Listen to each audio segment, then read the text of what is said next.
Here, hierdie is Econ 211 makro-ekonomie en ons is besig met leereenheid 2. Dit is die basiese makro-ekonomiese model soos verduidelik in hoofstuk 2 in Fourie en Burger.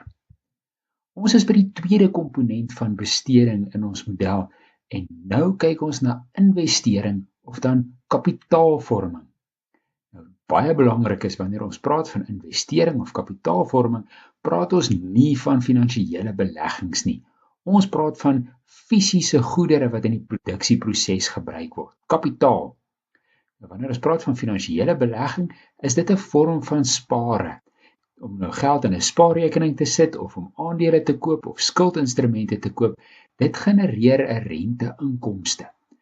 Maar wanneer ons praat van investering as 'n komponent van totale besteding, dan praat ons van daardie aankoop van kapitaalgoedere, soos wat dit hier aangedui word. Dis fabrieke, dis toerusting, dis masjinerie, 'n reële bate waarvan jy 'n opbrengs verwag as gevolg van die gebruik daarvan in produksie. So 'n reële belegging of dan 'n vaste besigheidsbelegging is waarna ons verwys. Die faktore wat hierdie beïnvloed is die grootste daarvan die reële rentekoers. Dis 'n reële rentekoers omdat ons die rentekoerse vat, maar die effek van inflasie daarvan aftrek. So dis 'n reële koers.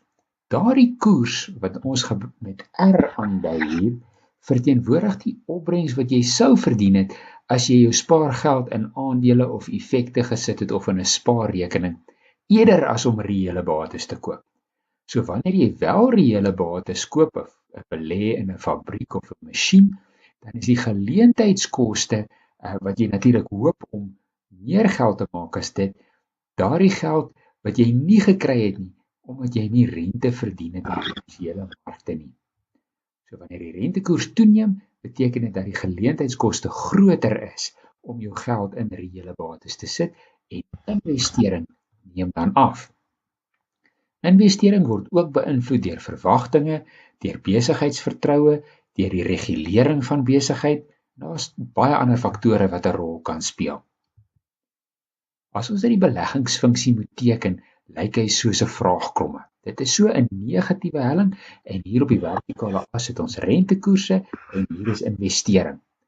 Daar is 'n autonome vlak van investering wat aangedui word deur U met die onderskrif A en dit is die vlak van besteding wat sou plaasvind as rentekoerse 0 was.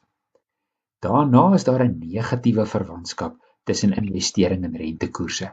So teen hoër koerse is investering laer en teen laer rentekoerse is investering hoër. Hier is hierdie term H wat ons hier in die beleggingsfunksie aandui.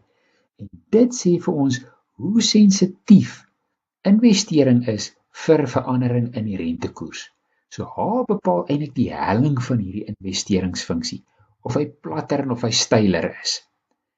Hierdie hele investeringsfunksie kan skuif, byvoorbeeld as daar 'n verbetering is in besigheidsvertroue, dan skuif investering na regs, daar word meer investeer teen elke rentekoers.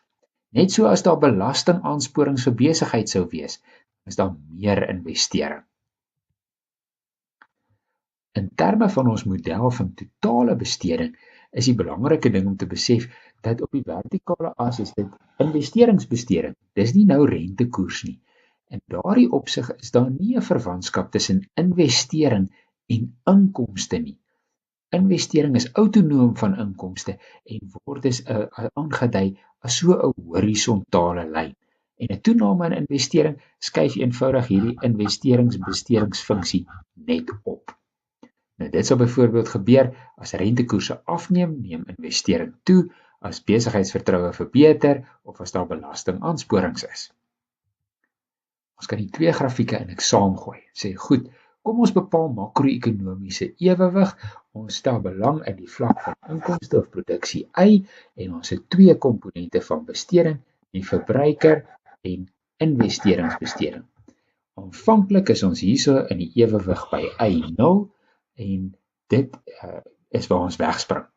Dan daal die rentekoers om een of ander rede. Ons weet nie nou presies hoekom nie, maar die rentekoers daal van R0 na R1 en ons weet as gevolg van hierdie negatiewe verwantskap is daar nou 'n toename in investering. Hierdie toename in investering verhoog dan jou investeringsbesteding hier in die totale bestedingsmodel en dit word dan bygetel hierso by die verbruikersbesteding. Die eindresultaat is laer rentekoerse lei tot 'n toename in investering, lei tot 'n toename in die vlak van inkomste of uitset in hierdie ekonomie.